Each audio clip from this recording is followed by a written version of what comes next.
Dios les bendiga, les saluda el pastor José Luis Fuentes de su programa Sal y Luz. Dios les bendiga, les saluda el pastor José Luis Fuentes de su programa Sal y Luz. Estamos estudiando en estos días Mateo capítulo número 11. En Mateo capítulo número 11 hay un versículo clave, ya lo mencionamos en el primer tema de este estudio, estamos estudiando todo el capítulo, y la Biblia nos dice que Cristo llegó a declarar: y bienaventurado el que no halle tropiezo en mí.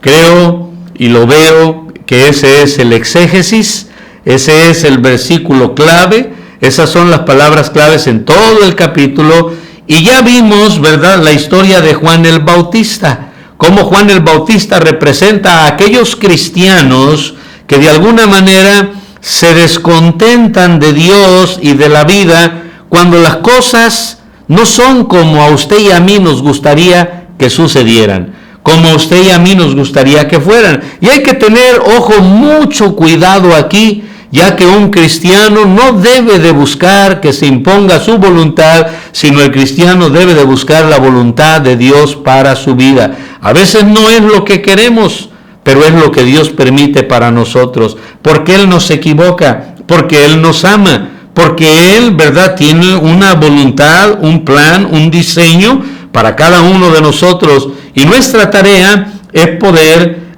venir a la palabra de Dios, que es nuestro culto racional, como dice Romanos capítulo 12, para comprobar la voluntad de Dios para nuestra vida, que es agradable y que es perfecta.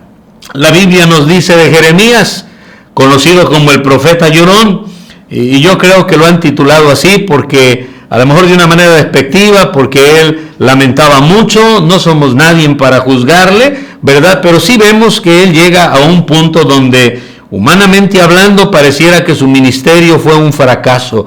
No habían convertidos, no habían grandes escenarios, no habían reflectores hacia su persona. Había un pueblo con un corazón duro que no quería nada para Dios, al grado que Jeremías dijo: no más de esto, no me acordaré más de Dios, no quiero ser más pastor o profeta en el caso de él, no quiero servir más a Dios, no tiene sentido, no tiene caso, no hay resultados, no, yo no quiero esto para mi vida.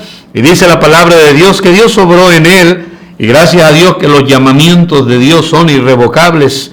A veces se pierden privilegios, posiciones en el ministerio, pero el llamamiento nunca deja de ser. Y hemos sido llamados primero a servir a Dios, a glorificar a nuestro Dios, y todos como miembros de Cristo tenemos funciones, cada uno diferentes, para poder sobreedificarnos y con ayuda de Dios, mutuamente edificarnos los unos a los otros. Y dice la Biblia que Jeremías empezó a sentir aquel vivo deseo y que su sangre era como un fuego que ardía dentro de él, y que ahora Dios lo avivó y él se animó. Y luego dice la palabra de Dios, ¿verdad?, que él viene y que él empieza a predicar, y me gusta que exclama y dice: tierra, tierra, oye palabra de Jehová. Jeremías dijo: ya no me importan los resultados, no me importa quién me escuche, yo me voy a gozar en servir a Dios, y si la gente no quiere escuchar, voy a predicarle a la tierra, voy a predicarle a las bancas vacías, pero no voy a dejar de hacer lo que Dios me ha llamado a hacer. Qué hermoso es cuando tenemos ese contentamiento, ¿verdad?, en la voluntad de Dios para nuestras vidas.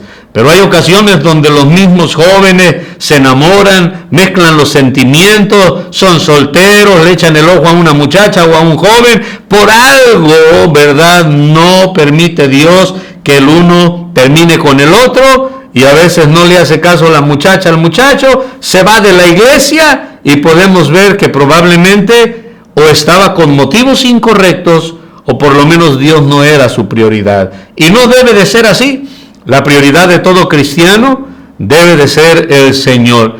Al apóstol Pablo, cuando vienen a él, dice la Biblia que él le reúne los profetas en Éfeso, los pastores, y les dice que Dios le había revelado en el Espíritu que fuera, ¿verdad?, a Jerusalén, y lo que le esperaba en Jerusalén. Y luego llega ahí Ágabo, un profeta, y le quita el cinto a Pablo y lo ata y dice: así van a atar al varón dueño de este cinto. Y todos empezaron a llorar y a lamentar ahí con Pablo y a decirle: hermano Pablo, no vaya. Y empezaron a argumentar con él. ¿Y qué dijo Pablo? ¿Qué hacen entristeciéndome? No hagan eso, dijo, porque yo no solamente estoy dispuesto a ser atado por el Señor, pero aún a morir si fuera necesario. Qué valentía, qué determinación, qué entrega de hombres en la Biblia, ¿verdad? Que a veces no es lo que queremos, pero estamos dispuestos a cumplir con la voluntad de nuestro Dios. Bueno, Juan el Bautista parece que en esa área no dio la talla. No lo estamos juzgando, estamos aprendiendo de él, porque él dudó cuando estaba en la cárcel. De ahí el dicho de nuestro Dios que dijo: bienaventurado el que no halle tropiezo en mí. Pero después, cuando Dios empieza a hablar de Juan el Bautista y le dice a los que estaban ahí: ¿qué salieron a ver al desierto? ¿Un profeta? Sí, les digo, y más que profeta. Y lo describe y habla de él, y luego deja a un lado a Juan el Bautista y habla de su generación, y empieza a decir de la generación lo siguiente. Dice así, dice: ¿a qué compararé esta generación? Y cabe mencionar que un versículo antes dice: el que tiene oídos para oír, oiga. Yo creo que porque es un tema muy importante, porque está hablando de no desviarnos, de no apostatar, de no perder la fe, está hablando de no encontrar tropiezo, no tener una excusa para apartarnos de Dios, porque no nos va a ir bien apartados de Dios. Por eso Cristo dice, ¿verdad?, bienaventurado el que no halle tropiezo en mí. Poniendo por ejemplo a Juan el Bautista, que cuando ya las cosas no eran como él le hubieran gustado, pues ahora ya no le gustaron las cosas y dudó, ya no sabía si un día dijo: he ahí el Cordero de Dios que quita el pecado del mundo, y ahora estaba dudando: ¿será que me equivoqué? ¿Será que no es él el que habría de venir? Pero ahora Cristo dice: ¿a qué compararé a esta generación? Es semejante a los muchachos que se sientan en las plazas y dan voces a sus compañeros diciendo: os tocamos flauta y no bailaste, os endechamos y no lamentaste. Está hablando de la insatisfacción, de que nada te llena, de que nada te complace, de que nada te sacia, de que a todo le ves una excusa, a todo le ves un pretexto, para todo tienes un pero. Y luego se pone como ejemplo él y pone como ejemplo a Juan el Bautista. Nos habla de Juan el Bautista, pero luego nos habla de esta generación, de la de él. Dice: ¿a qué les compararé? Porque cuando es tiempo de bailar, no bailan. Cuando es tiempo de endechar, no endechan. Y luego viene Juan el Bautista, que era un hombre consagrado, un hombre que tenía, ¿verdad?, testimonio en el pueblo, y dice: no, este hombre demonio tiene, y vengo yo que como con los pecadores, con los publicanos, las rameras, porque no vine a llamar a justos, sino a pecadores al arrepentimiento. Cristo anduvo entre los pecadores, pero él influía en los pecadores. Él no pecaba con los pecadores. Él era luz a los pecadores. Y lo malinterpretaron, lo juzgaron, y dice que esa generación decía de él: he aquí, este es un hombre comilón y bebedor. Pura fiesta. No nos gusta. Le dieron defectos al mismo Señor Jesucristo. Qué feo con gente crítica, qué feo con gente insatisfecha, qué feo con gente que se justifica, qué feo con gente que todo lo ven mal como si ellos fueran perfectos. Y no, querido hermano, no estamos hablando de solapar pecado de nadie, estamos hablando de entender y reconocer que a veces tenemos mala actitud, a veces todo nos parece mal, a veces todo criticamos. Yo he comprobado en nuestra iglesia que a veces, mira, la gente que se dispone a servir, la gente que hace algo, no tiene tiempo para criticar. Pero la gente que no hace nada, es bien fácil estar sentado en la banca, mirar todo lo que se hace, pero no para decir: gracias a Dios por los que hacen, qué bueno que lo están haciendo, por lo menos voy a orar por los que hacen. Pero no, solo están sentados para criticar como si ellos fueran mejores, como que si la manera de ellos sería una mejor manera. Y mira, hay gente insatisfecha, no solo con lo que otros hacen, sino con lo que Dios también permite en sus vidas. el gordo quiere estar flaco, el flaco quiere estar gordo, el flaquito quiere más estatura, el blanco quiere estar más moreno, el moreno quiere estar más blanco. Y mire, qué triste por la insatisfacción.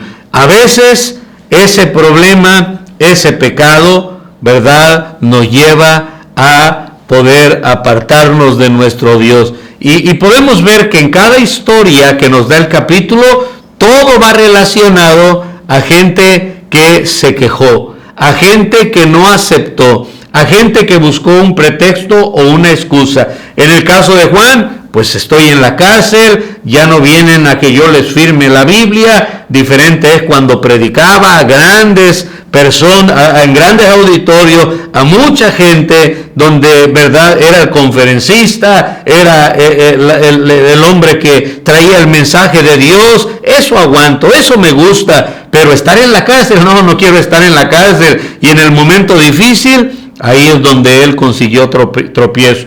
Luego la generación que todo le ve un mal, todo le ve un pero, de todo se quejan, a todo le ven pretexto, y criticaron a Juan el Bautista, criticaron al mismo Señor Jesucristo. Que Dios nos ayude para que usted y yo no hallemos tropiezo en el Señor.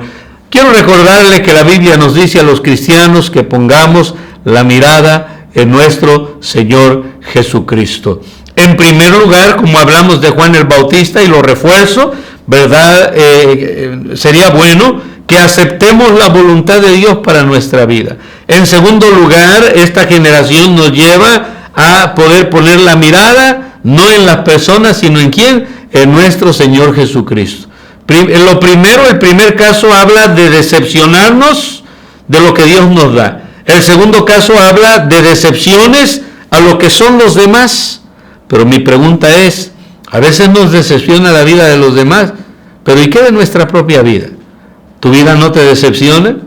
A veces los críticos son tan tremendos que aun cuando juzgan, la Biblia dice, mira, primero saca la viga que está en tu ojo, para luego sacar la paja que está en el ojo de tu hermano. El que critica, Dios lo cataloga como alguien con un mayor pecado, porque dice que está ciego, con una viga bien grande en su ojo. A diferencia de a los que critica, Dios los cataloga, independientemente de su pecado, como alguien que solo tiene una paja. ¿Y por qué es así? Porque Dios pone en un nivel de mayor pecado a los que juzgan a los demás, cuando todos somos pecadores. El único juez es Dios. Yo siempre lo he dicho, podemos exhortarnos, podemos corregirnos, podemos, aún con la predicación, reprender, y eso está bien, llamarnos la atención para edificación, con misericordia y amor se corrige aún el pecado, pero juzgar no, porque para juzgar hay que ser perfectos. Una cosa es, y hay que desvincular y separar, juzgar con corregir, reprender, exhortar, confrontar, animar, edificar, con juzgar. El único que juzga es Dios, y el juzgar no busca una solución, busca denigrar, busca humillar, busca poner por debajo a los demás y ponernos como superiores y como mejores a nosotros. Y eso no debe de ser así. El único que debe de ser exaltado es nuestro Señor Jesucristo. La Biblia dice que cada cristiano debemos de estimar a los demás o tenerlos a los demás como superiores a nosotros mismos. Así es de que ojalá y que no nos identifiquemos con ninguno de estos dos grupos que no aceptan lo que Dios trae a nuestra vida, para que no hallemos tropiezo, y no nos excusemos en lo que los demás no son, para que no seamos quejumbrosos y que de esa manera a todo le veamos un pero y a todo le veamos un pretexto. Por eso Cristo dijo, y bienaventurado, ¿quién? El que no halle tropiezo en mí. Dios me los bendiga. Con ustedes el pastor José Luis Fuentes. Es un gusto compartir la palabra de Dios. No olvide darle like, darle compartir y seguirnos en todas las redes sociales. Dios les bendiga.